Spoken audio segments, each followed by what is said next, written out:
I don't have a whole lot of time.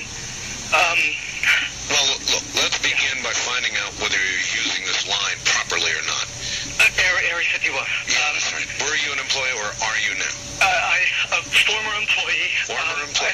I was let go on a medical discharge about a week ago, and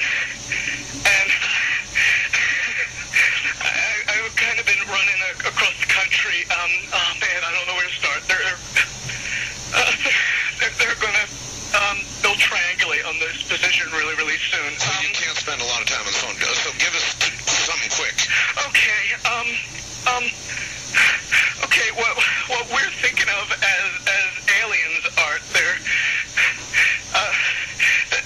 extra dimensional beings that an earlier precursor of the space program made contact with. They are not what they claim to be. They have infiltrated a lot of aspects of the military establishment, particularly the Area 51. The disasters that are coming, the military, I'm sorry, the government knows about them, and there's a lot of safe areas in this world that they could begin moving the population to now aren't. But they're not doing anything. They are not. They want the major population centers wiped out so that the few that are left will be more easily controllable. Okay, some people think that aliens are from another planet. And some people think that aliens travel intergalactically, to say that they travel as people or pilots in a ship. And some people think that they're from another solar system. And some people think that they created us. And so some people think that they're here to bring about a ancient knowledge that mankind lost or something like that. Some people think that Christ is one of these individuals in a human thing or a human disguise. There are a lot of different beliefs in regards to them, and one thing that has been proven true is that these beings have been deceivers since they first got here.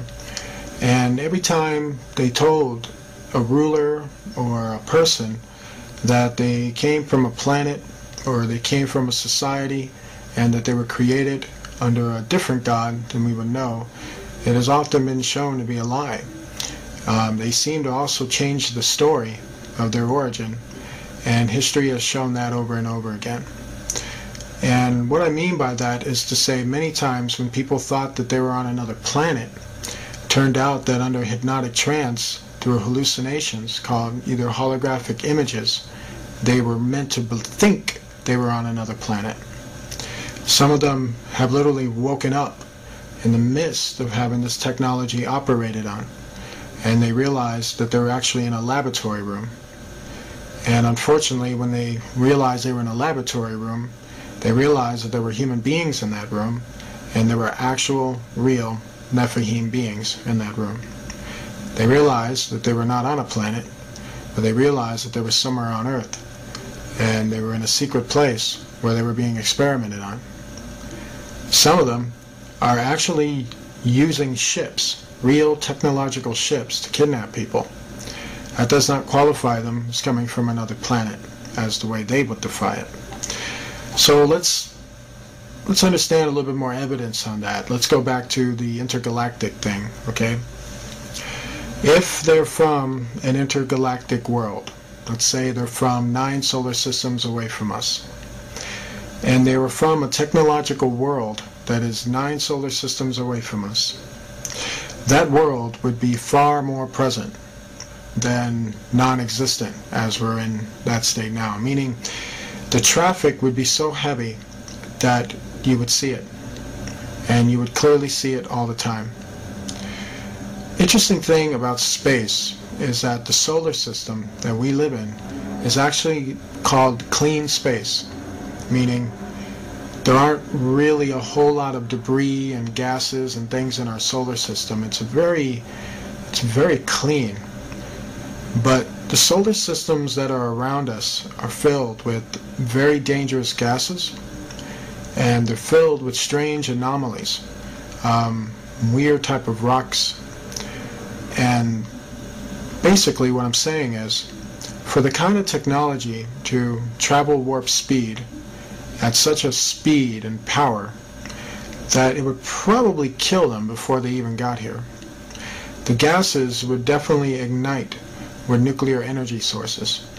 This is why deep interstellar travel is not possible, because the more and more further you go out into space, the more and more dangerous it becomes to travel. So if there was intergalactic activity going on, where people are actually blasting themselves from that solar system over to here, the traffic and the accidents and the explosions from these accidents would be so magnificent that they would be seen from Earth. And so we don't see anything like that. Not anything like that at all. And let's say they manage to get through the gases and the rock formations and everything else. Let's say they develop some type of technology where they could actually do that. Still, what you don't factor in is that you will see them coming before they even got here. And the whole world would actually see them coming before they even got here. You don't see that. So that debunks any theory that they are intergalactic. Also, if they created us, then who created them? You got to recognize that the universe is far bigger than an alien, as they want to call it. And these aliens do not have appropriate explanations for these things. They ignore these questions. At this stage, the rocket was traveling between 11 and 14,000 miles per hour when a saucer-shaped craft entered the frame. It flew into the frame like this, and it shot a beam of light at the warhead. Now, remember, all this stuff is flying at several thousand miles an hour. So this thing fires a beam of light at the warhead, hits it, fires another beam of light, and then flies out the way it came in. And the warhead tumbles out of space. In many incidences where these beings have been confronted, Jesus Christ has often been asked of them. And you know they actually say that he's real? They can't even deny him. Have you ever wondered why? Now, from their behavior of disappearing and reappearing, that's not the behavior of an intergalactic entity. Because you are an intergalactic entity. You are actually in a galaxy.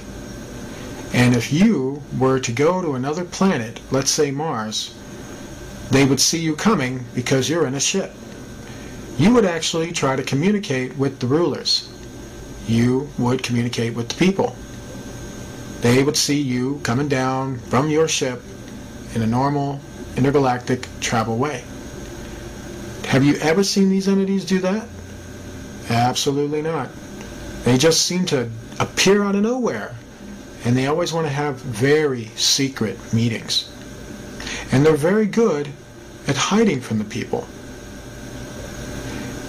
Have you ever wondered why? When these entities have been under investigation, when we watch them come in and out of our world, we've watched them literally open a portal in the sky and go into it, and then come out of the same portal.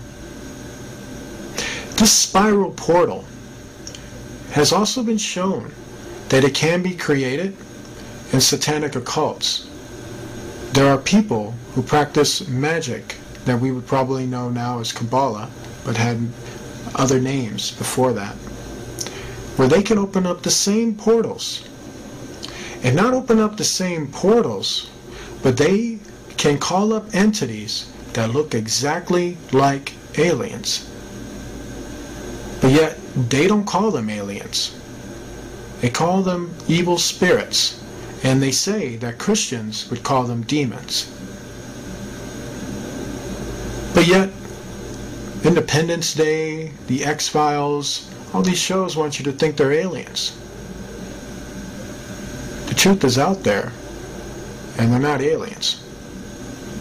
You ever asked yourself, why would they want you to think that, though?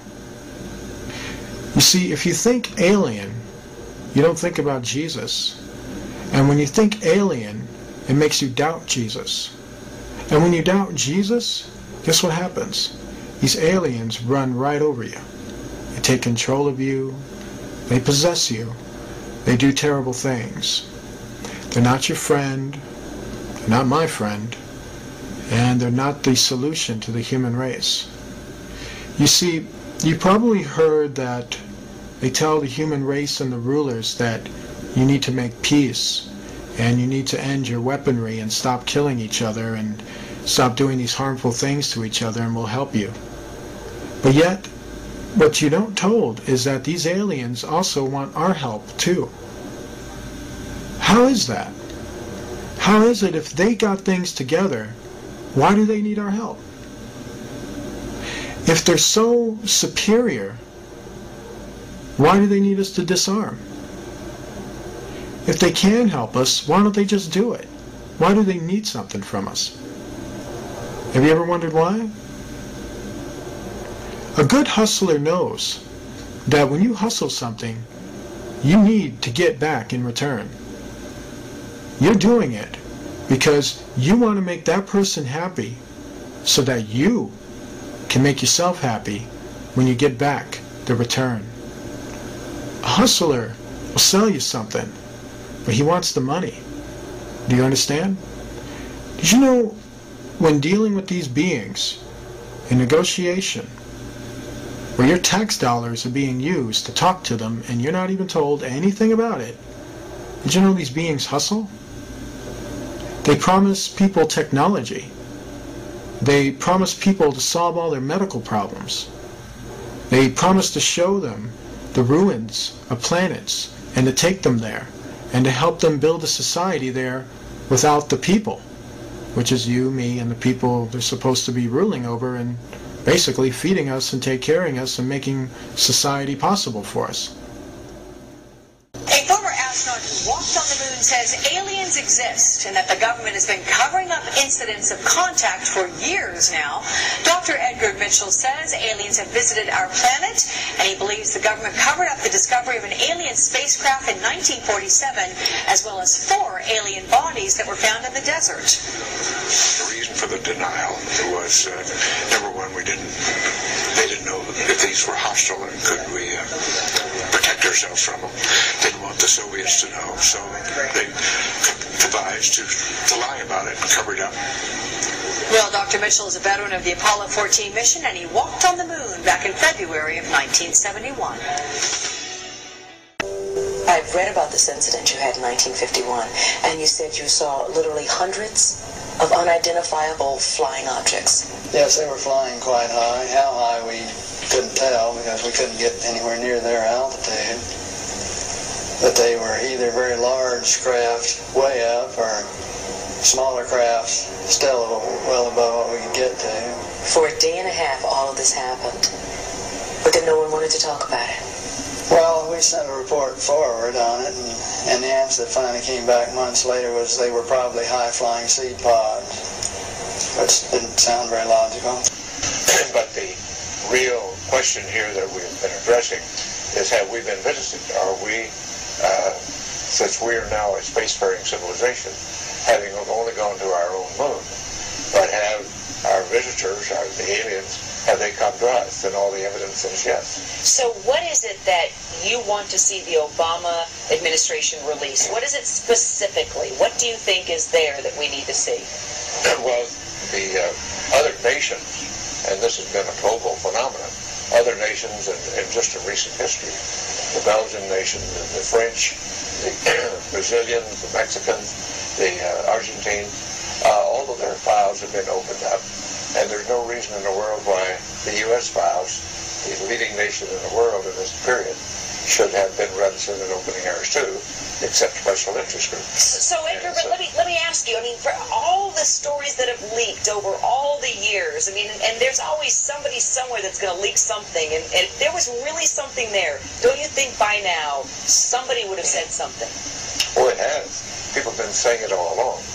But for example, just the explanation to the Roswell incident has changed every few years, and a new story comes out. If it were really that simple, if it weren't what it really was, you wouldn't need all of these various stories coming out. And so the attempt to cover this up and to disguise the issue and create misinformation and disinformation is very well recorded. And the documentation from very fine researchers like Dr. Robert Wood and his son Ryan, who've investigated all of the early documents, all point to the same story. Hey, we're not alone here. We've been visited. There's a monolith there, a very unusual structure on this little potato-shaped object that goes around Mars once in 7 hours. When people find out about that, they're going to say, who put that there? Who put that there? Well, the universe put it there. If you choose, God put it there. There's a monolith. Okay, so what we have here with certain fallen angels is that they have the ability to transform, and a lot of that was exploited in the Transformer series movies and in the Transformer cartoons. And so what they did was they based that off of something that was real. And so what we have with fallen angels is not what people think. It's not the touched by an angel version with these guys. These beings are spiritual beings with incredible powers, and one of those powers entails that as we would create objects and as we would form these objects through resources and through the materials and the powers that we have, their powers is that they can transform themselves into objects. And so we're talking objects that look like space-age vehicles and planes. We're talking about objects that basically look like other entities. They can transform into a creature. They can transform into a ship. They can transform to even look like the implements that we have. They can literally transform themselves to disguise themselves as a car, as a plane, and as a lot of different type of objects. There's really nothing they can really do in terms of transforming. We do know that when it comes to the fallen angels, they don't have as much power as they normally would in terms of their transforming abilities, but they do have them at a very good length. So they're not totally depowered. And so a lot of them like to transform into ships. A lot of them like to transform into certain objects. A lot of them like to transform into basically UFOs, basically planes, basically other looking creatures. And sometimes it gets sporadic. You know, sometimes they kind of, you know, from a lot of the transforming and using the powers that they use in our dimension, and it kind of weighs heavy on them. You know, they can't always maintain it. They can't always maintain the form or the shapes that they take, and sometimes they go a little crazy in the atmosphere. And then sometimes that's caught on camera, where they're just like morphing into like a UFO and then a dragon and then other types of forms of spiritual reptilian-looking you know, helixes, if you will, you know, combinations of different forms. For instance, you'll see some transforming from a UFO into a dragon-looking creature and then back again, and then it disappears and then comes back again. And when it's doing that, what's happening at that moment is that it's freaking out because it can't maintain its form in our dimension, and they don't want to go back to the other dimension they just came from. So they try to struggle with it. And sometimes when they come into our dimension, they're pretty set in their form or their shape, and they're able to maintain it for probably long periods of time before they end up dissipating, and then another group comes in. And so there is a weakness to them, but we don't have the weapons to really combat them, to tell you the truth. I mean, fighting them is like throwing sticks at them. It's not going to work. You know, you can throw a nuclear warhead at them, and that's not going to work. You can shoot bullets at them, and that's not going to work. When it comes to the full spiritual beings, the full fallen spiritual beings, I'm not talking about their Nephilim children, who are another story, because they can morph too, but not as well as the fallen angels. The fallen angels, to understand them, they're usually balls of light And then they have demons that can also appear that way. So it's tricky identifying them. But one thing that you can do is when you pay enough attention to them, or if you spent enough time observing them, you start to notice how the demon lights are not as transformable as the fallen angels. Fallen angels are, they can basically transform within seconds and disappear within seconds. And the demons, or the spiritual demons, they seem to maintain a certain form, and then they're known to just basically dissipate a lot quicker. And so that's probably the only way you can tell on that end, when it comes to these beings.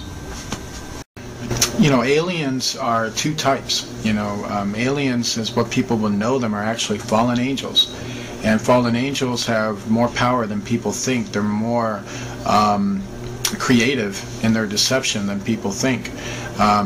Fallen angels like to pretend to be aliens. They'd rather you think something different other than what the truth is. And then you have the Nephilim, who the Bible says were the children of the fallen angels. And they too still exist, and they too have been mistaken as aliens. And so what we have, like in the time of Enoch, when the book of Enoch was talking about it, it very much confirmed that there was a time when these beings lived on earth, and they came from a dimensional world, and they actually came, through portals, basically. Enoch saw them coming from another world, literally another world beyond our world, and that has nothing to do with the solar system or the galaxy or how we would know the universe. This universe of theirs is behind our universe, and they can open up doors, spiritual doors, basically, portals that have spiral shapes, and they resemble 666 shapes, and they basically come through the portals. And when they do, they tell people they're aliens, or they tell people they're gods, or they tell people that they came from Jupiter or from Mars, and they tell people they're going to solve all their problems. And then when people deal with them, and this is our rulers, by the way, our rulers make deals with them, and even if it involves hurting us, they'll make those deals with them. The globalists don't believe in Satanism. They believe they're contacting interdimensional aliens through the drug use and through the electronic interface, and they believe, and actually write about, Ray Kurzweil, all of them, that they're going to merge with the machines, blast off into hyperdimensional space. And that's why they're so crazy. That's why they want to get rid of us. That's why they're smiling and giddy and acting so nuts, because they believe, if you're a psychiatrist and are hearing this, understand, whether it's real or not, they believe they are in contact with these entities and are being directed by them. That's why they're so evil. And the entities are telling them eternal life, total power, total control, everything you could ever want. Just kill everyone. Set up a world government. Build this design we're telling you. Build what we're telling you. Build this. Build this. Let us through. Build the Hadron Collider. Open the dimensions. Let us in. We're going to really help you. We're friendly little guys. They'll think for 1 minute they come from a planet. Next thing you know, well, we didn't come from that planet. We came from another planet. And, oh, we didn't come from that planet. Oh, yeah, we did come from a dimension, but, you know what I mean? And so they lie. They've been lying for like centuries. So the thing is, when you look into them, when you really, get some guts and decide to, investigate them and find out where do they come from by simply, doing the things that investigative science taught us, which is to investigate, origin, investigate matter, investigate movement, investigate all these things that would make a person or defy what a person is. How you can tell something is a dog and what a dog does and where a dog goes and what a dog eats and what a dog does in terms of, its lifestyle. And so when you do that with so-called alien study, guess what you find out? You find out they don't come from another planet. You find out that they don't move galactically. You find out that they move interdimensionally. They move through parallel portals. When we talk about like Enoch, when we talk about what makes Enoch so important, why, what's the big deal about Enoch, why is everybody going toward the book of Enoch? There's two reasons why. What happened in Enoch's time is happening now in our time. And that's scary, because what happened in his time was pretty messed up. Okay, so what we had that occurred in Enoch's time was that there were rulers that were on that earth, powerful rulers who were worshiping evil spirits. These evil spirits told these rulers that they came from another planet and that they were going to solve their problems for them, and that there was more God than just the one true God. And so they believed in that for like hundreds of years for a while, and these were like descendants of even Seth. And what happened is that over time, while these rulers were worshiping and not taking warning from the other sons of God, those entities backstabbed them. And what happened is that the more and more the rulers worshipped them, and the more and more they got control over what they did, it allowed those entities to enter further and further into our world, to the point where they received enough energy and enough permission from these rulers to literally enter our stratosphere. And when they entered our stratosphere, they came in full invasion force. The book of Revelation tells us that's going to happen again.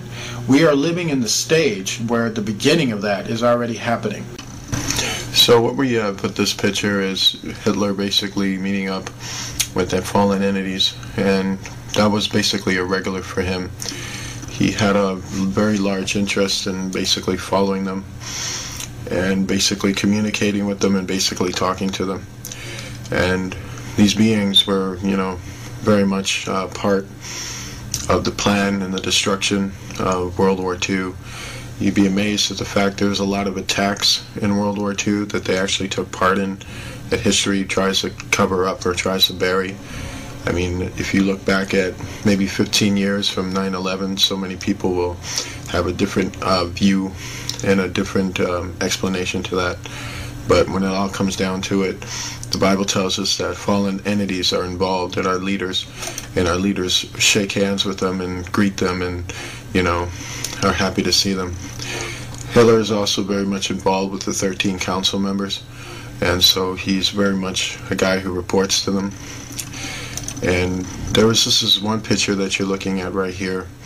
This photograph was actually snapped, I believe, during an attack at Antarctica. I kid you not. Hitler didn't die in 1945. He actually died later on after World War II because he was hidden in that base for a while. This was a photograph that was shot of one of the UFOs, if you will, one of the Virginia aircraft planes that attacked an aircraft carrier. Right before it decided to unleash a hail of missiles on it, one of the soldiers snapped a picture of it. And these are the things that you got to really wrap your mind around, because when you don't wrap your head around it, you're going to get very caught up in it.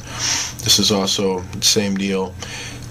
What you're looking at the bottom with the heat source is very much the fuel injection of the plane, or the Virginia. This is also another photo shot of the Virginia. And what you're looking at right here is kind of what I'm talking about here, is some of the engineering components of some of these Virginias. They have a circular fusion type of power, and it's right at the center of the Virginia. And basically fusion, that's basically using type of nuclear fusion with water, and basically sends it into a lot of hyperactive speeds.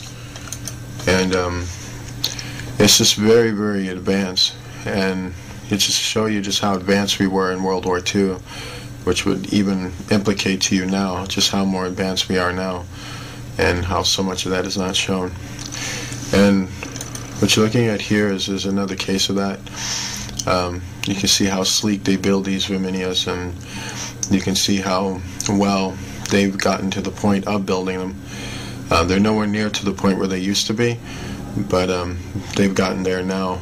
A lot of this was help from the fallen angels, because our rulers by that point did not have a lot of mental capacity behind this, and so they had to be retaught how to rediscover their own inventions, which is very sad. But it's the making of their own doing. If you look very closely at this, you'll notice I believe it's a 50 cal machine gun that was built at the bottom of this one. And what you notice with these things is that they're usually machine guns that are basically placed inside the Virginia, and then they're released to come out and then to be used against upon other people, basically to open fire on people. And this to show you the military strength of these things. You have something as well here. You got a guy standing on top of one. And what you have here is also another one too. And as you can see, it's pretty much parked there. If you notice the Rolls Royce that is near this UFO, it's to show you that, you know, the elite were the ones that were privy to this type of stuff. They were the ones that were there to watch it and look at it and examine it and admire it. And what we have here is the same angle, same deal. And this is probably one of the very well-known ones. And one of the things I need to mention about this thing is that a lot of the times when they were launching these Luminias, a lot of the Luminias were to be launched to go into the planets, basically to the moon, Mars, other places, other secret locations on Earth. Many times they called in witches to basically conjure up demons for them, to guide them or direct them certain portalways that they would fly the instruments into and then come back in and out. A lot of things in their world is not what you would think. It's a lot more worse than that. And same thing that you have here. You had one basically hovering up about with airplanes basically hovering over it. And what you have here is another base basically. It's a design of a base, but it's basically a design of an energy source. If you look at all the contraptions that are connected to the triangle points, those are called energy bars. And with these energy bars, basically, they're like giant transformers that can fuse powerful energy, and they all connect, kind of like a wiring, and all the energy will be centered to the center of the main core of the energy source. And what you're looking at here is what they used to do with pyramids a long time ago, and now they've invented these circular type formations. And all these things are about energy sources and advanced technology. This is also a blueprint of a Luminia, how to build one and how to construct one. You'll notice some things about it. Luminias usually are about, they have basically 3 levels or 3 floors. You have a top level where that's where the operations, flying, things like that. And you have a bottom level. One is for laboratories. Another, well, laboratories will be at the bottom, and the middle sections are their homes, basically where they sleep in and where they rest. And this is a model for a really big giant one.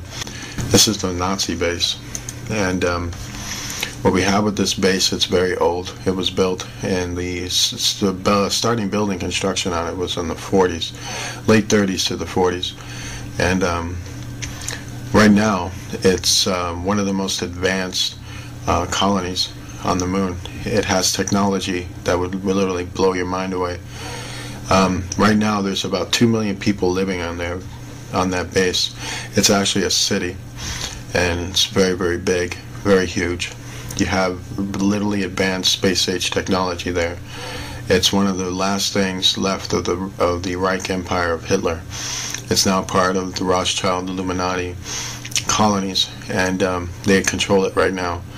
And it's basically their moon base, and it's just very, very advanced. The swastika building, as you're seeing, is very huge, and there's so much more in that area that's very much shrouded in the darkness. But if you were to get on the ground level, you'll see just how huge and massive this thing is, and just how big it really is. The top part of it is a huge satellite on top, and just very, very advanced, filled with aircraft hangars and all kinds of other advanced technology there. Basically, they almost live in a Star Trek world there. It's quite interesting. What we had here with the astronauts doing this was that they were setting up mirrors, and what they were trying to do was, they know that in the occult that certain mirrors scare off evil spirits because they don't like to look at themselves in a mirror, which is another reason why evil spirits like to appear as the host or some other entity or person. Their real true form is so horrifying that it even horrifies them. And so that was the aim at setting up the mirror. But the mirror was so, how do I say, it's so amateur. You know, they were basically using folding mirrors, and just wasn't a smart idea. I think it was just more done out of panic. You know, one of those things you do where you're so scared, just figure out the next thing to do. And what you have here is the same deal. They were basically on a base, and they're in basically a facility that's mostly underground, but it has a few bases on top, a few housings on top. The government really hates this picture. They hate it for a lot of reasons, because it's too real. You notice the golf club there, and that was from the fact they were playing golf at the time. You know, basically to, I guess, I don't know, to relax their nerves. When they were told to get off the moon, they found it absolutely offensive that they actually came up there to play golf, which is why Americans are not welcome on the moon, because they're considered to be ignorant, and they're considered to be rude. And, you know, I haven't seen anything that could tell me otherwise. This is like another shot of their getting confronted by fallen beings. Notice this pit right here. They were basically filming the animal life underneath the caravans of the moon. There's a lot of species on the moon. A lot of people don't know that. There are beings called selenites who have wings. There are reptilian creatures that are under there. They resemble small little, from what I understand, they resemble small dinosaurs or small dragons.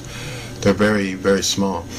And this type of species, they have one for the moon, and there's another species like it on Mars that they tunnel under the ground.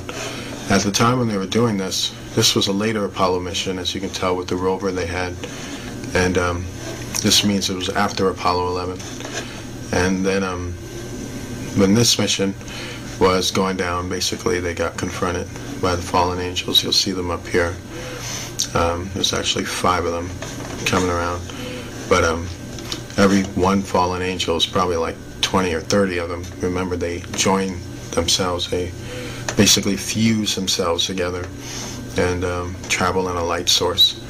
And so I always remember that, like when Jesus said to the demoniac in the garden of the Gardarians, the tomb areas, he basically asked him his name. The demon gave one name. He said, "I'm Legion."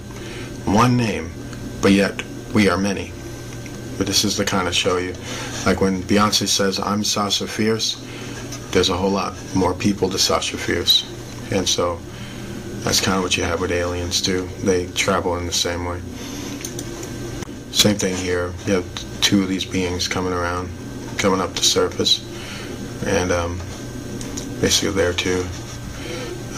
Basically I have a similar thing, got a light source showing an odd spectral being in the air, and more spectral beings here.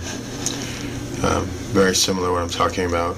You see how they travel close together. You got one here, and then you got one here. The Bible says that they're beings of light, meaning spiritual beings. And these are also pictures of basically them covering up moon structures. This is NASA telling you there's nothing up there by erasing what's actually up there, so that you can go home and think there's nothing up there, even though you'll never go home and think, well, if there's nothing up there, why are they doing this? You know, what's the point of this? Why would you do that? You know, that's basically to show you that they're hiding what's up there. They don't want people to know about what's going on there, what the deal is, and stuff like that. So that's why you have a lot of these buildings that are just being basically covered up. Same thing here. What you have here with this structure is that it's a ruin, a very massive ruin, and it's basically a temple. And from what I understand, it's very, very huge. The structure is probably a good 5-6 miles wide, with probably going up to about maybe 15 miles high. It's very, very huge. And it's one of those structures that hardly ever gets talked about. But very, very powerful indeed. And We have more of the same type of thing here when they were basically landed in this area here. This is when they were filming the abandoned city, or the ruinous city. It was a city made of metal and crystal. I kid you not. Many of the buildings had huge giant holes in them, or they were halfway destroyed or hanging. They were mostly ruins. They filmed and actually shot photographs of this massively wide buildings, massive area, and had to cover up the whole entire thing with pitch black. But because there was so much crystalline in the photograph, a lot of people were able to just use a lot of infrared and a lot of other camera ways to bring out the images that were being covered up in there. So with the greenness and the blueness and other things, you're starting to see that there was something huge, something quite massive that was there, that the astronauts were to go there and basically extract technology from there and basically film it. What's so heartbreaking about that is that you won't see that in the National Museum. This is back to what I'm talking about here. You'll notice it here. There's a big opening right here, and when the other astronauts on this mission, with some who actually leaked some information, came from the radio transmissions. The radio transmissions revealed that they walked through an opening, and when they walked through an opening, they were basically walking on a platform opening, and they were underneath the structure. And when they looked, they were able to see more of the city and what it looked like. They said this opening structure was made of metal and crystal, that there was metal pillars holding it up, while the rest of it was just crystals. And they basically just walked straight through it.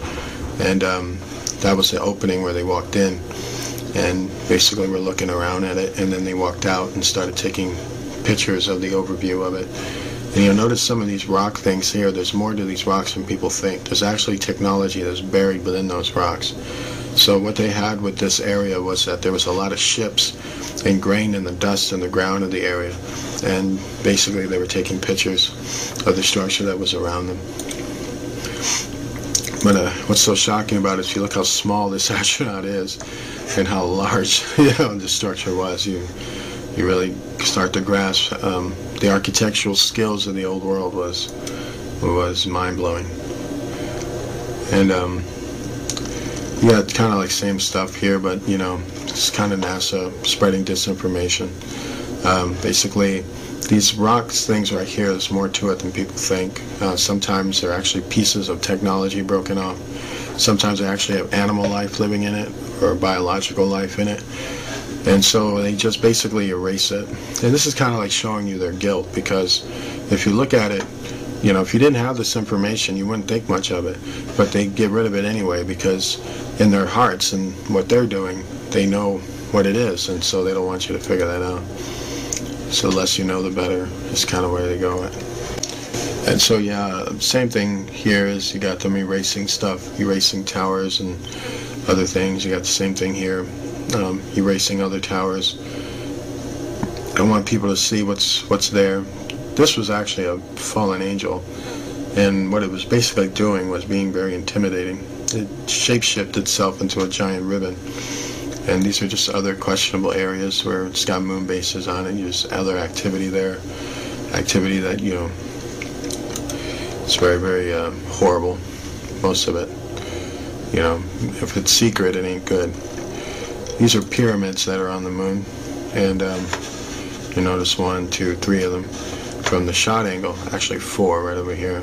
From the shot angle of it, you'll think that these pyramids are close together, but they're actually not. They're probably maybe 3 to 6 miles apart from each other. And basically in that time, pyramids were built for energy sources, kind of like a big giant battery to light up your city.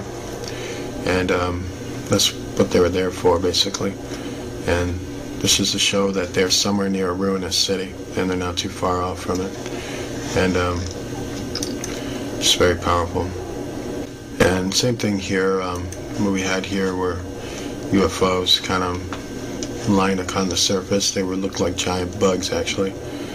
And basically these things started to pop up when these astronauts started to take pictures. This is one of the major reasons that spooked them to get off the moon. Many of these astronauts, actually, when they went to the moon, a lot of them thought they weren't even coming back. They were that scared by it. Basically, I have more same thing here. We have a statue of from what I understand, a goddess-type ruler with a sword that's been broken off. Where you see the handle of the sword here, and you see its blade end right over here. Very interesting because it's old world metal, so it'd be kind of interesting to look through that a little bit. Very, very interesting indeed. We have here was a Viminia ship. This is known as a smaller Viminia class ship, and this comes straight from the old world. So this was an old world ship, meaning it wasn't built by the government. It was built by a government those thousands of years ago. And basically, as you can see, the 3 holes there, it was attacked basically.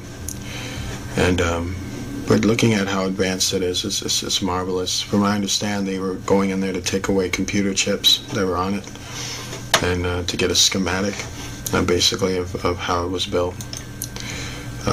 Just a beautiful ship, though. Nothing really quite like it. And what we have here was the type of engines I was talking about in terms of Viminia. This is one of their engine capsules. And if you look here, this is the crystal that's right in the center of it. And it's basically built to fuse power and H2O, basically. And they fuse it inside this crystal, and basically it's used to power up an entire ship. And so this is why they came to that area, because they knew what was there, and they were trying to extract the technology. And what we have here is basically a pagan altar built on the moon. Quite interesting. But this was from a long time ago. And basically that's what they did. And it's just quite shocking. This is more stuff here. You're looking at more ruins in the ground here. And looking at just a kind of oblong structure, really. If you look at this blue thing right here, this is actually what they couldn't completely cover up. But this is to show you that massive blue crystal city that we just got through talking about. This is one of the beams that's being shown that they weren't able to cover up completely. And it's just very mind-blowing. And this is kind of showing you what they really covered up in this photograph. This whole area right here has an abandoned ruinous city on it. And when they showed this photograph, they showed it, but they took out the actual city that they were covering up. So this is kind of showing you what they did, what was really there, and why they took it out. Showing you how advanced their camera techniques are in terms of eradicating things. You think they would be truthful, but that's the government for you. They've disappointed us. And so this is another picture of another moon base that they have.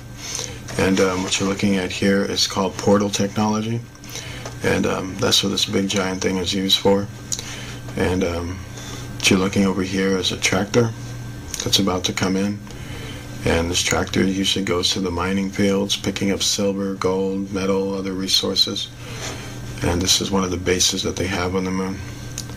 And sometimes people come through portals. They're walked out through here, and they come into this base here. There's tractors here. You'll notice mining fields here around it. You'll notice this big flash of light right here, which had a lot to do with the fact that when the astronauts came close to it, the fallen angels appeared, because fallen angels are everywhere on the moon, and basically guarding a lot of their evil things that they got human beings involved in. Basically, this was the mothership, as it's well known, Viminia ship. When we come to learn about this area, is that the reason why they fogged out or put a lot of electrostatic in terms of the scenes around this area was because of all the gold that was around that area. There was so much gold in that area that it's just mind-numbing to think about in terms of your imagination. To see the gold that clearly from all the way up in the sky shows you that there wasn't like bars of gold down there. You can consider like almost like a halfway of a mountains of gold down there. There was gold nuggets and rocks and mountain-shaped rocks of gold down there. I kid you not. Like, basically a gold nugget that's something like 10 miles high, and just scattered all around where this mothership was abandoned. And it really blows me away, because it kind of shows you that they were using a lot of gold, a lot of resources, and then it's also showing you that God placed a lot of those resources on other planets too. And so what we have there was, basically it was a hot area, and that's why Apollo 20 was needed, and that's why the other missions that they did led up to Apollo 20, because they wanted to get that gold, that technology, they wanted that area. And so it's very shocking. This is to show you how big that ship was. I mean, it's huge. This was the harbor point of New York City, the Manhattan area. And if you look at some of the largest buildings that are in the world, they're nowhere near as big as this ship. And that's saying quite a bit. This thing is absolutely huge. It was so big that you were able to put about a half a city of people in it. And just massive, just very, very big. And it's kind of showing you that the top part of it, or the hill part of it, was actually made in gold. So it's really just very powerful stuff there. Alright, so what we're looking at here is called, first of all, from what I understand, it's an old world structure, and it had something to do with basically a meeting ground place, if you will. If you ever gone to an airport, usually the first thing you go to when you go to the airport is that you go to the airport building. That's what this was. Basically, it was a place where people gathered when they were about to take off. The Germans discovered the ruins of it, and so what the Germans did is that they basically remodeled it. And when they remodeled it, they used it as a base of headquarters when they were extracting resources off the moon, and when they were building an underground base on the moon. So years later, after the Germans built the base, they abandoned this post. And when they abandoned this post, basically they went underground. And then years later, the astronauts came here, and when they came to this specific area, what the Apollo 11 mission was about was to spy on the base, on the moon base of the Illuminati. And not just spy on this base, they were also supposed to take resources off that area. Apollo 11's mission was to do reconnaissance. Reconnaissance is that you're going to film an entire area. You're going to spy on it, basically. And you're going to find out what's there. You're going to find out what you can pull off real quick, what kind of tactics you can do through the surveillance of the area.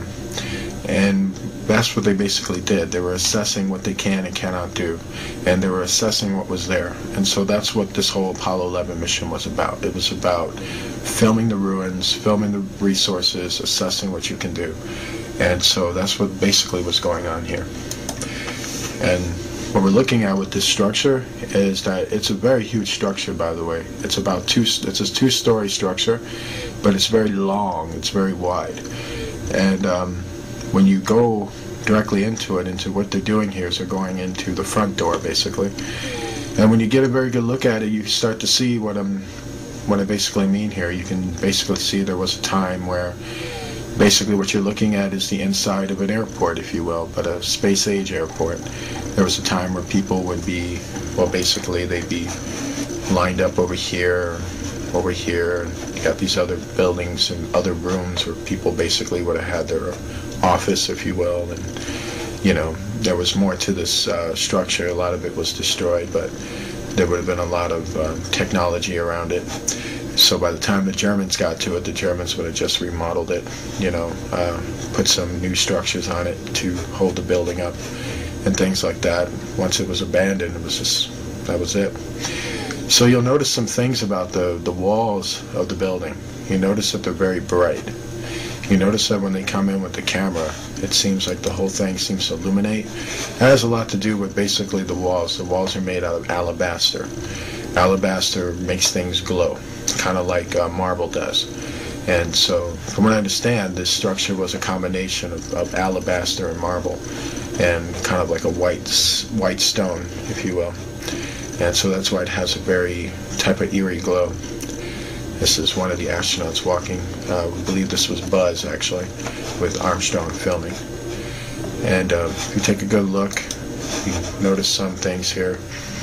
You can see kind of what I'm talking about. You can see how this is an old world structure with some new structures in it, but this is kind of like an old world kind of line, if you will. It's a place where people wind up.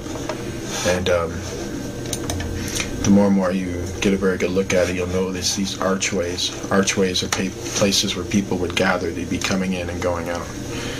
And you'll notice some other things. You look at these beams across right here, you'll notice that some of these beams are attached to the old structure, which is to hold it up.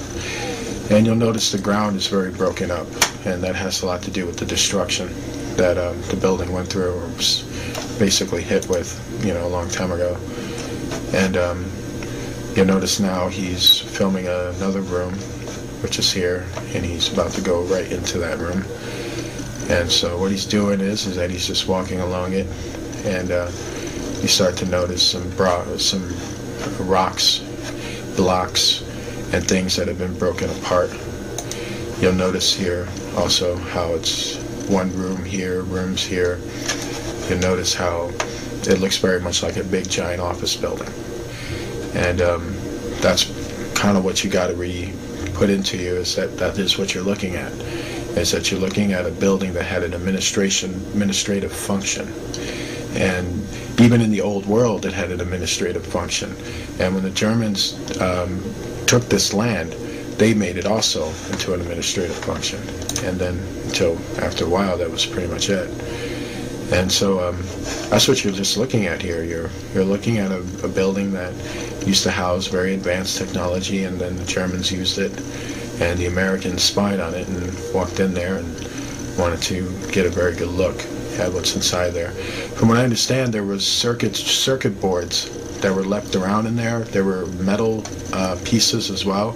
So basically, they collected all the circuit boards and all the metal pieces, all that type of resources they can carry back with them while filming the rest of the structure is what they did. And pretty soon you'll see that when they're digging up these metal pieces into piles.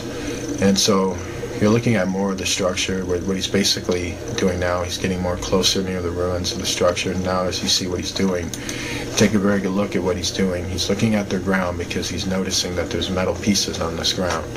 So that's what he came for. And so he's looking around to see what he can pile up. Just getting a very good look at it, at the whole thing. So now you see him walking over it. And if you're wondering why they walk so smoothly over it, that has a lot to do with the uniforms they're wearing. They wear things that are about like 200 pounds, and with the shoes have a very strong adhesive, so it feels like bouncing. But they're not bouncing because of the atmosphere, they're bouncing because of the shoes that they're wearing. And if you look very good at it, you notice how the structure's missing a floor here. You notice how with this building, the entire top floor that should be like a ceiling on top of them is not there, because that has been wrecked, destroyed.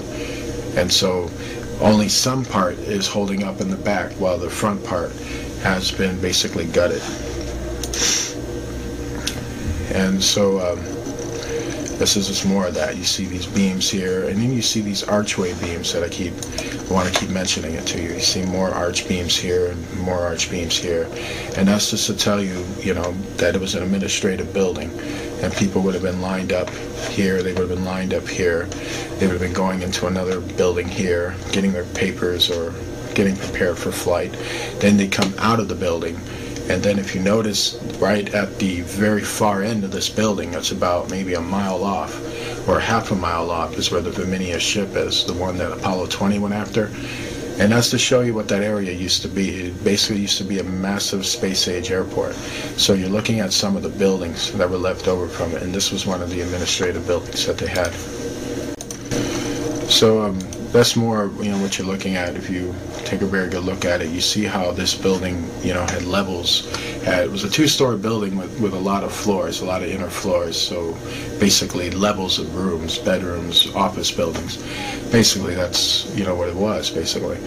And so I just want to keep reiterating that because, a lot of people look at this building and they'll think it's alien, or they'll think, the Germans built it, but it's a lot more complicated than that, and also pretty simple at the same time. And so it's pretty tripped out. This is what I'm talking about. If you look up here, you can see the floorboards up here, and there's floorboards here, and then all of a sudden there's just this big opening right here, and that's because half the floor on top is missing. Basically gutted.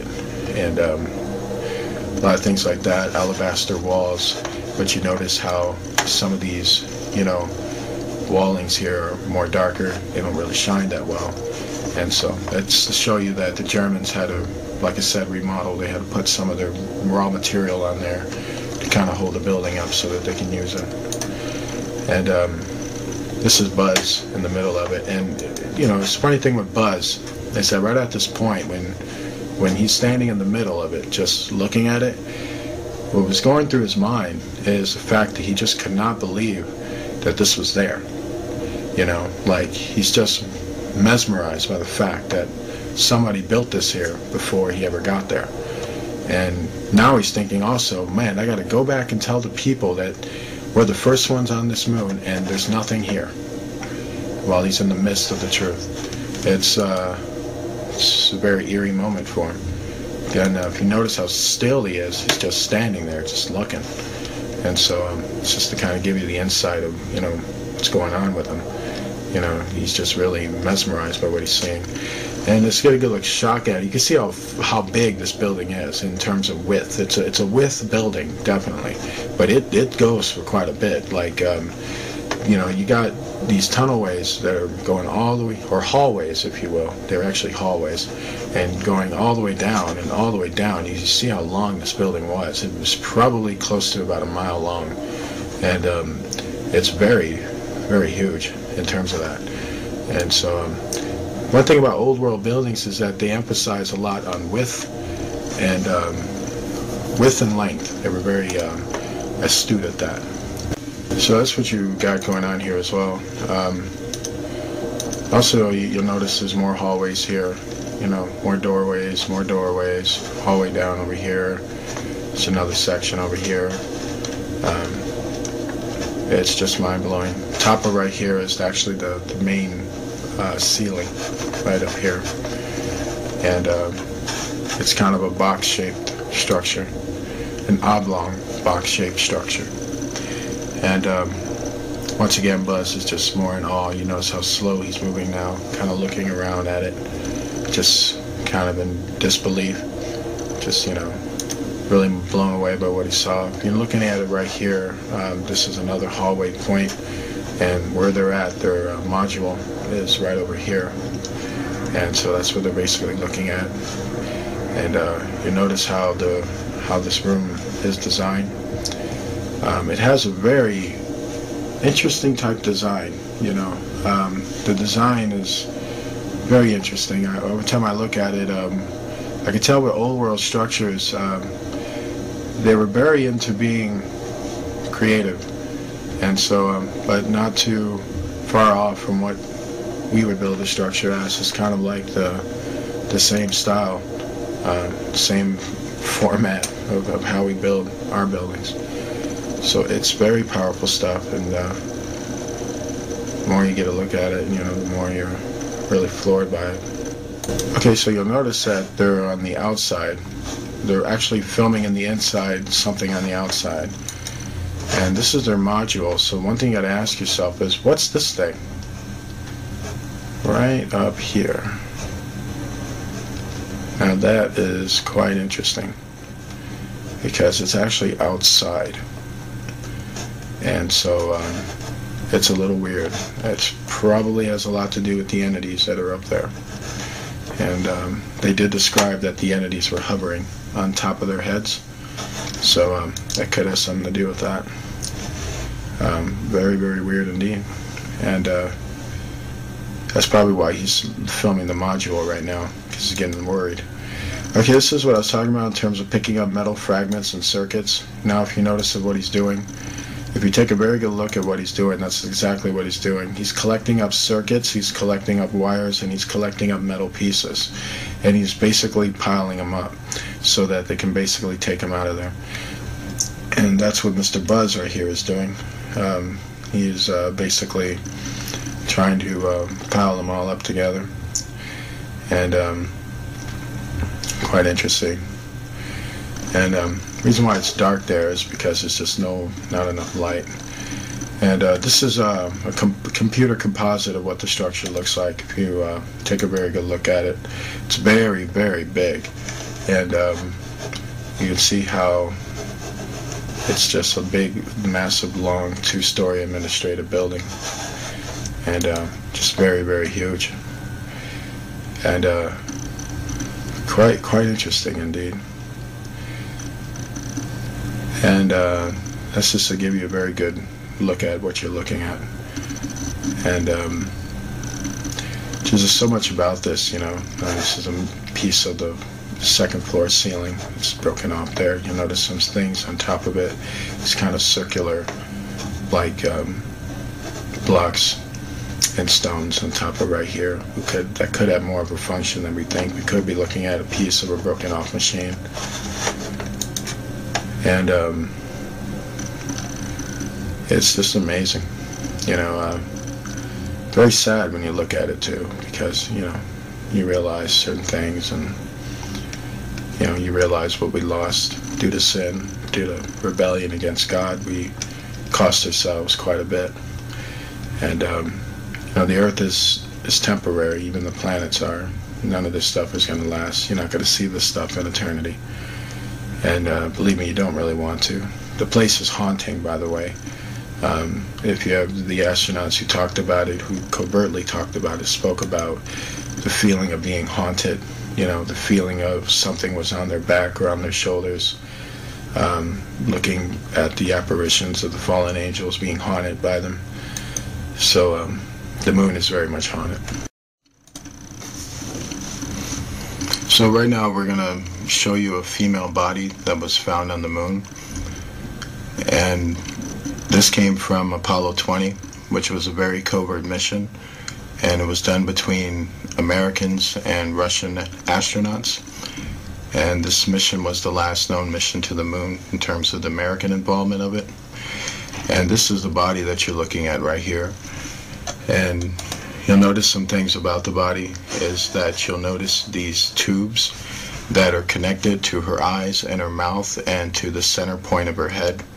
These tubes are actually flying devices, and they are devices that are attached to the neurons of her mind, basically. They had a technology back then, a long time ago, where they were able to pilot things almost seemingly using their mind, but they were using technology that was attached to their mind to send out basically a particle ray to operate computers that would lift the ship into the air. And so basically that's what you're looking at are piloting devices that are attached to her face. And if you get a really good look at her, you'll notice her skin is very much in place. The people in the ancient world lived for a long, long time. That means that their skin texture was far more powerful than ours, meaning they didn't decay as quick as us. As they lived for thousands of years, it would also take thousands of years for them to decay. And so that's why her skin is still intact. Also, the fact that where she was, it was highly cold. She actually was frozen to death. So when you add that in there, it pretty much you can see why her skin is very much attached. And there's other things you'll notice about her. If you notice, the rims around her hair are quite curly, and you'll notice some of that there, and you'll notice some in the back shot. Basically, those are braids, and she had braided hair. And if you take a pretty good look at her, you'll notice that her facial features resemble someone of quite great beauty. She was known as a very beautiful woman in her time. She is also the pilot of this ship. and her body was the only one that was intact at the time when they found the other bodies. They found other bodies next to her, but they were in pieces. She was the only one that was intact. We got a very good look now at this implement right here. You can see a piece of this technology which is attached to the center of her head, and you can see how the tubes are all attached to the eyes and then attached all the way to the bottom. So what you're kind of wondering is that what she's doing is, let's say when she's piloting the ship, she's giving commands with her mouth, and those commands with her mouth are then being fed into the tubes into her brain. And what it is that there is a machine that is attached or can send a signal from that machine all the way into this device in her head, which would then send the commands to the ship, sort of like being on a cell phone and talking on that cell phone and powering the whole entire ship through it. Very advanced communicative technology. So advanced it makes a person look like they're psychic almost, but there's just technology. And that's a very good look at the device here and here. And this is just mind-blowing technology, just very mind-blowing. You got to really wrap your head around it. You know, here are more of the braids that are pretty much frozen. Her whole entire hair was frozen in, and you just really got to wrap your head around it. The people in the old world in the time of Noah lived in an advanced state of technology, and so the way they looked, the way things looked, are not what you would ever saw them as. There has been a lot of science fiction films, but the truth is so much of them are disinformation that they never really showed you the raw, real appearance, they knowing of what the old world used to look like. And if you notice how her mouth is in an expression of fear or kind of an expression of panic, it's because she was frozen to death. So apparently she was basically in a state of terror at the time she died. This is one of the astronauts trying to find a way to remove the tubes off of her face without damaging her face. He's trying to find a way in there. I want you to take a very good look at this note because it's very, very important. This is actually a piece of paper of the ancient language of the old world. This was the language that we used to speak a long time ago. This was the language that we had before the Tower of Babel, that incident that busted up all the languages of the earth. This note is written in cursive writing, and what you have up top of here, and this is from an analysis of the note. We have not been able to translate the note or figure out the components of the lettering. We have been able to figure out its vocal intention, however, and we have been able to figure out that it's a note styled after the type of notes that we see today. Basically what you have up here is a name and a date. And what we have here is a very long explanation of something that we don't know. But vocal contention is that they spoke many, many words in a row. Like a sentence that we would break down is probably one long continuous sentence for them in the way they spoke. And that's about as far as I can get with that. And this is about as far as any investigation has been into that. It's a combination of basically cursive writing that's similar to English cursive writing, and the letters are almost similar to English. So what we have here, you know, is a more close-up look at what we're speaking on here. You notice that it's very cursive, but you notice how the sentences just continue to go on. And you notice it's more cursive here, design, but the sentences don't have a cutoff, you know, they don't have a punctuation mark or a dot. They just continue to go on, and they continue to go on. Then you have a more type of high signia right here, and then it continues to go on. This is to show the kind of language they spoke, how they spoke continuous sentences. You know, as we would stop or pause, they would continue to go. And their whole entire language was almost like a song. You know, this is done in song. Songs do this. When a person sings a song, it's a continuous chorus. It's just going on, and you understand what the song is. Their language was similar to that. And It's just very fascinating. I wish I was able to tell you more. I wish I was able to translate the whole thing, but we no longer speak this language, and so that's why we're not able to. The paper is green, by the way, which is quite interesting.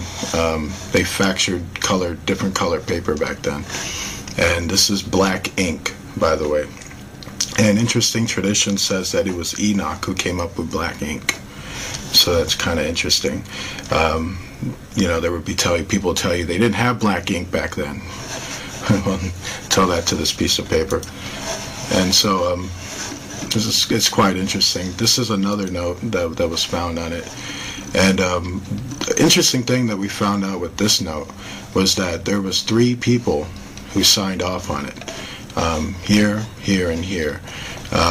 All we know is that from analysis is that these could be names and a date, and another message here. And the funny thing is that these notes were found all throughout their bodies, or where their bodies were at. It's a sneaky suspicion that they were writing their last will and testament, and that's what these notes could have possibly been, because they're very eerily found where the bodies are, and they seem to have just been scattered, like something real bad was coming down on them, which was the effects of the flood. And one of the things people will observe in terms of what people do when they're about to die is usually they write things and they say goodbyes and stuff like that. For all this note writing, I guess they never thought to pray. They lost faith at that point. This is more of what I'm talking about. This is another note. So far you've seen 3 different notes so far, and this is another piece of note with the same deal. Just some long sporadic writing that we're seeing there.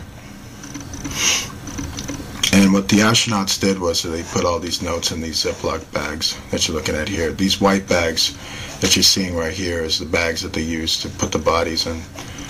And basically they're just sorting out the notes and filming it for NASA's viewing pleasure, basically. And but when you're looking at this, a lot of people look at that and go, what exactly is that? These are computer circuits, by the way. And these are actually very advanced computer circuits. These are circuits that have been attached to a blanket. I kid you not. And apparently this blanket was draped on the pilot, actually. This part right here is some of her lower body. And the covering was here, where her stomach is, and this right here was part of her leg. And for some reason this covering was on half of her body, and it's believed that it may have something to do with, there's 2 theories on it. One is that the covering is some type of computer circuit board that's used for the ship. Another one is that it's an example of transhumanism technology, that this daughter of man, this specific female, had cybernetic implants in her, and one of that was this type of covering that was on her leg, which is telling us that the technology back then that they achieved in terms of cyborg technology was very real, and this is a piece of it that's on her. And much of the transhumanism doctrine that's coming out with the connection to what happened in Noah's time very much supports transhumanism, rather than it being a device that's part of a piloting function. It's mind-blowing technology, by the way. It's hard to know exactly what it did for her when it was attached to her. This is a more close-up shot of it as you're looking at it. It's hard to know what it exactly did for her. There's a lot of theories. It could have increased strength or speed. It could have done a lot of different functions like that. And those are usually the main functions, is to increase the strength of a human being by using cybernetic parts. And that's what all of this stuff is, basically. This is a more close-up shot of it. And it's mind-blowing. It's unlike any circuits that you've ever seen or known.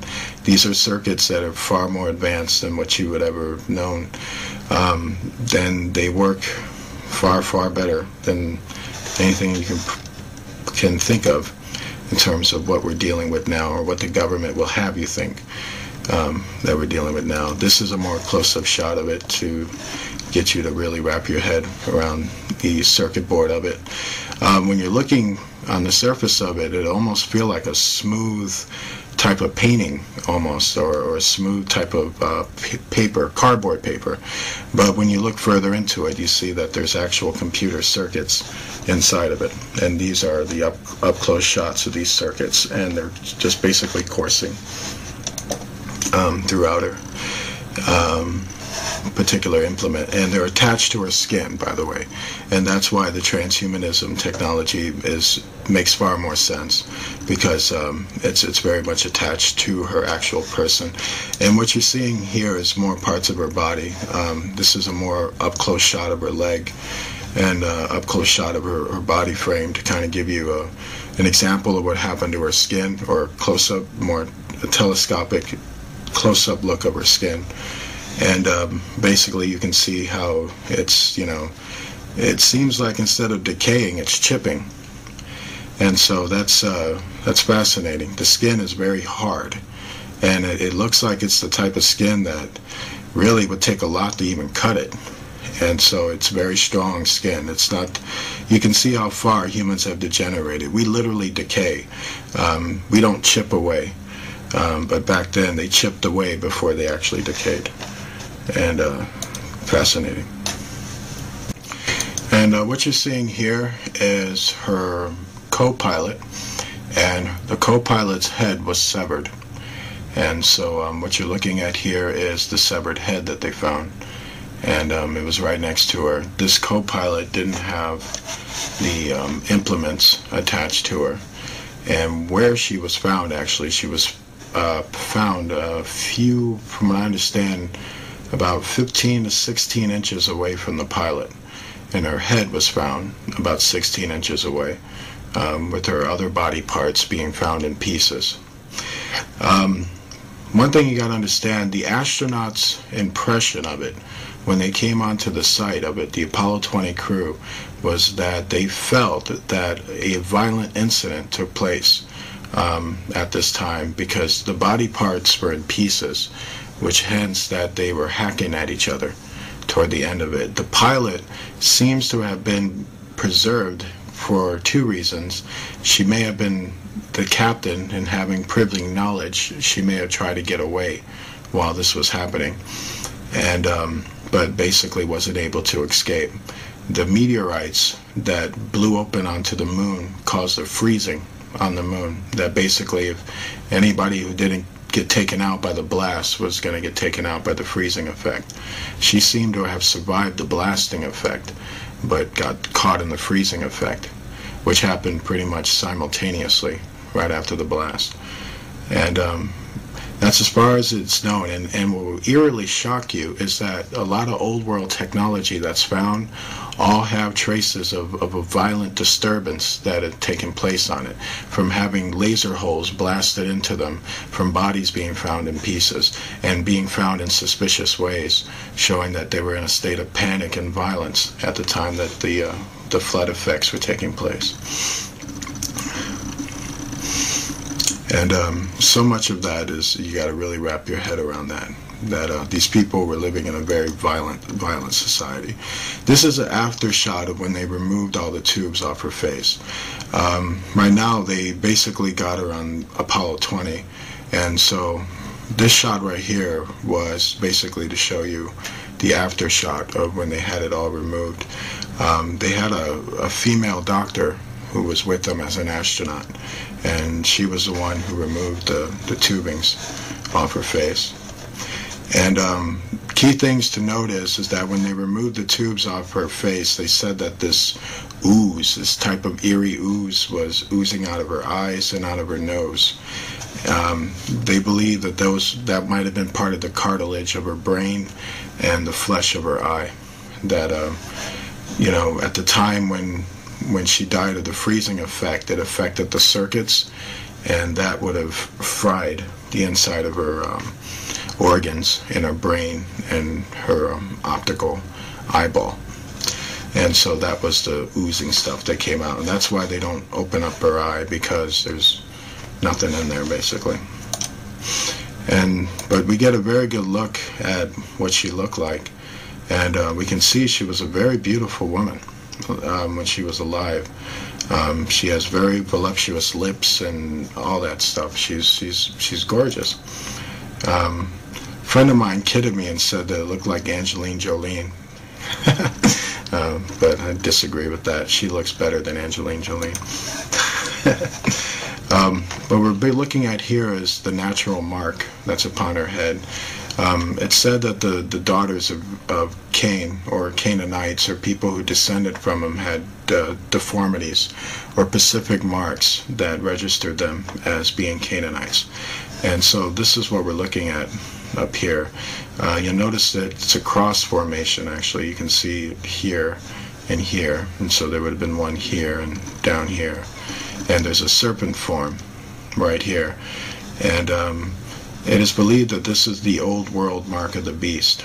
And at that time, from what we understand, she was born with this mark. This is a mark that's actually born upon her.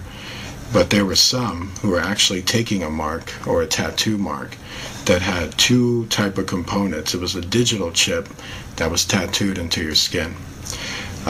But much is believed that this is her natural, something she was born with, basically. And it's quite sad. What we're looking at here, if you want to know who she is a daughter of man. House was registered in Genesis, meaning she is a descendant of Cain, and she was a witch and a old world pagan who was a advanced pilot, and she flew a mothership.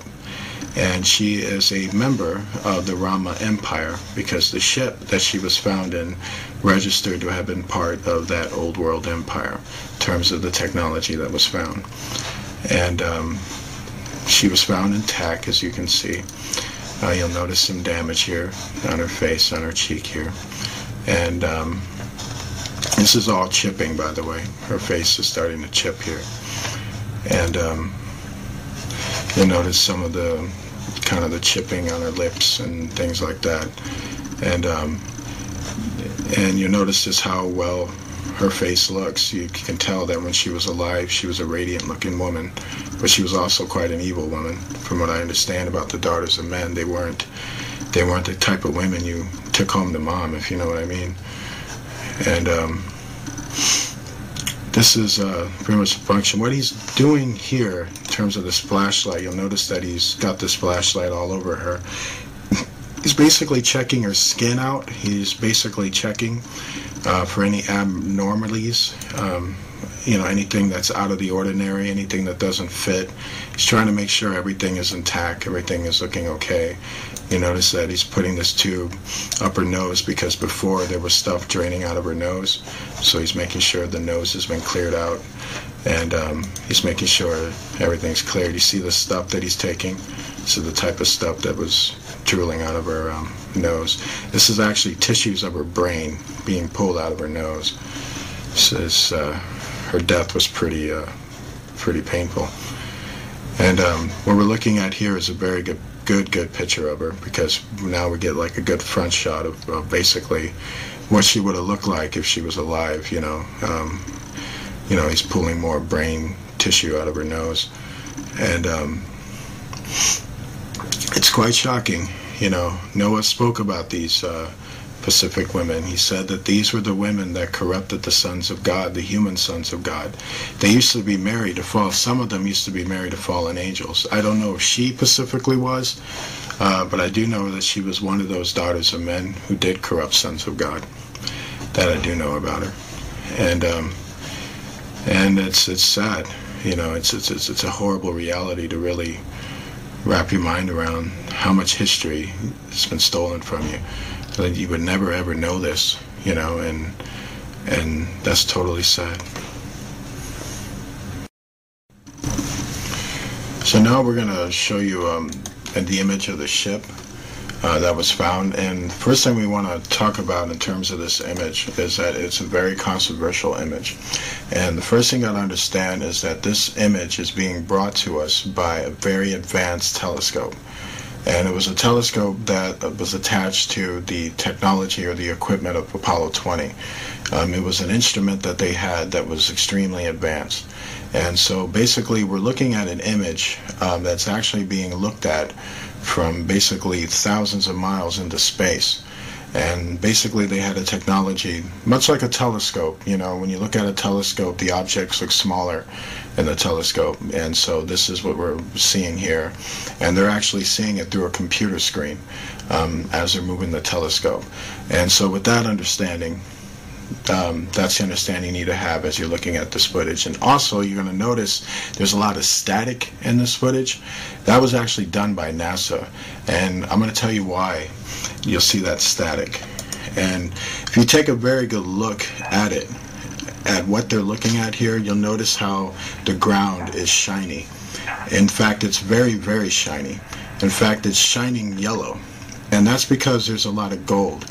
And when it starts to static up a lot, that's actually what they're trying to hide. They're trying to hide the fact of what they were really looking at and what they were really going after. They were going after gold, technology, resources. It's the same old man with the same old hang-ups, no matter who's ruling it. And so if you look onto this side right here, you'll start to notice some gold here, and you'll start seeing kind of strips of it all on the ground. But it starts to get more stronger around here, and then when you start to see it. And what you got to notice about this round gold plate up here is the fact that if you were on the surface looking at it, it basically would look like a mountain of gold down on the surface where you would be at. That's a lot of gold, people. This area is Fort Knox right here. This one area right there, probably more so. And then look right here. There's another massive mountain of gold right here too. And that's just mind-blowing. I mean, there's gold on the moon, and a whole lot of it. And there's an area there that just has a big, massive mountain of gold. And that's what this whole area is. And that's why they're going over this very, very smoothly. And they're trying to get, first of all, they're trying to get a logistics for where to land, where to go, where to walk around, and basically what to pick up. And so where now they're basically scanning the area, and so that you can get a very good view of basically the surrounding and the terrain that they're in. And soon they're going to start to come across the mothership. And this mothership that you're about to see is the ship that the daughter of man, the female corpse, was found in. And she was a pilot of this specific ship. And the ship seems to have been in the hangar, or its hangar. The area, or this area that the ship was found around, is believed to have been some type of airport, basically a space-age airport, that was basically decimated and destroyed.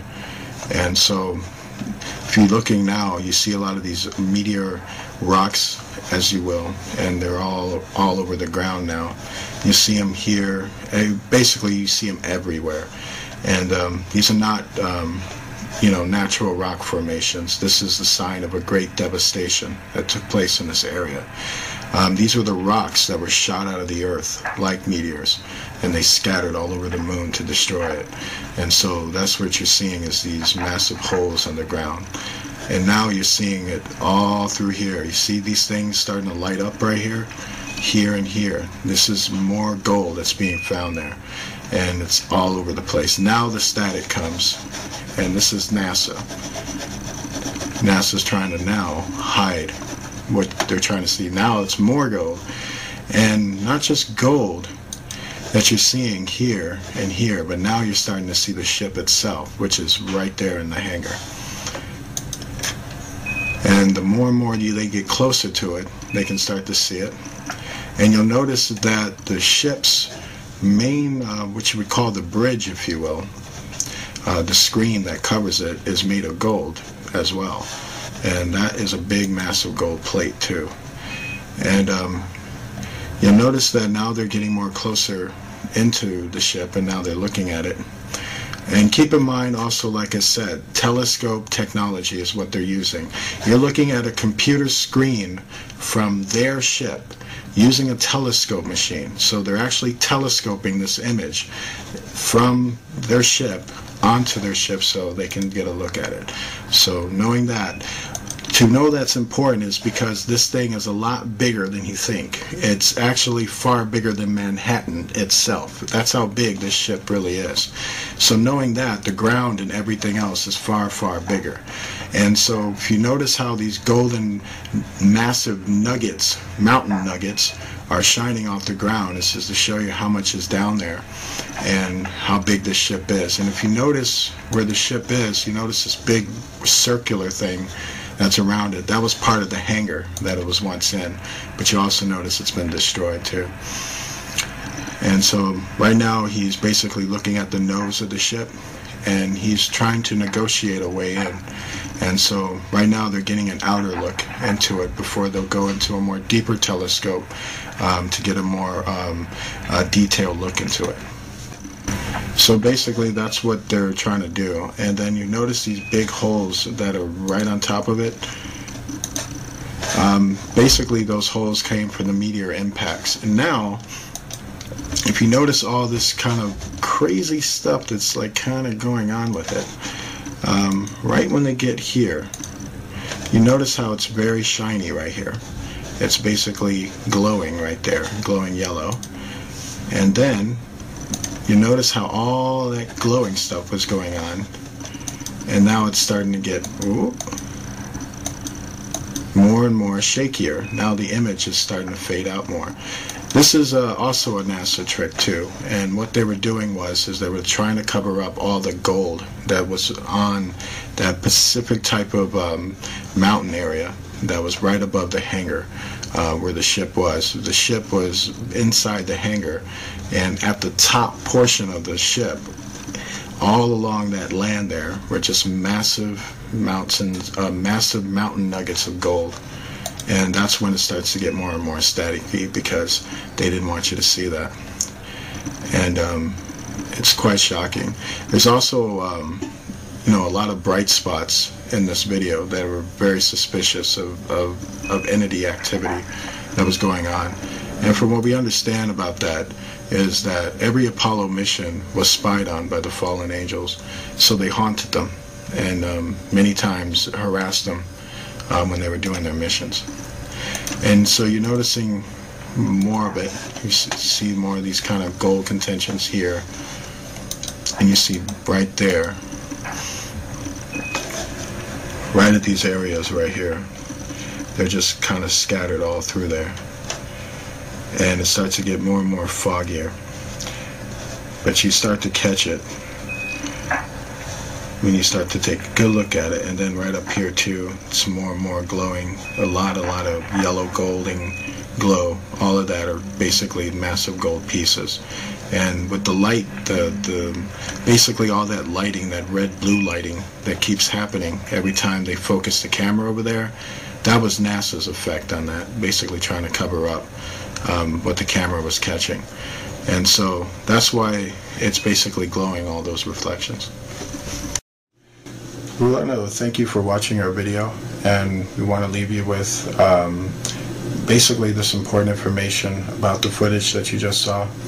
This footage is very, very important because this is the footage that is going on in the world. This is the world that you don't see.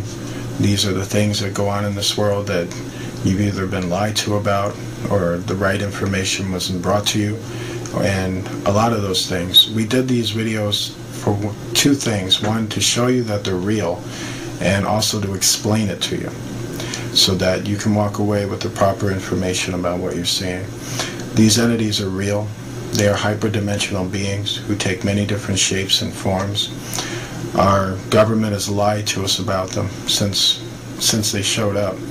And every world power has dealt with them at one point or another. And every world power has also lied to their citizens regarding them at one point or another. And the world that we live in is not quite what you think it is. And when it comes to our history and our past and the threat that we're dealing with, Right now, that was the threat of the past. Basically, if you don't know your enemy, and if you don't know history, you're doomed to repeat it. And it's best that you wrap your mind around the truth of what you're seeing and understand that it's real. And we're affected by it each and every day, and we're always close to it each and every day. It's a time to basically reflect on what you saw and reflect on your faith in Jesus Christ, because he is king of that world that they come from, and he has everything in place. It's a time to really take what you saw and realize that the Bible supports this. This is the reality the Bible's been talking about, and this is what you've been denied in church. Church should be teaching you this stuff, but instead we have to. We hope more people will teach others. God bless you and good night.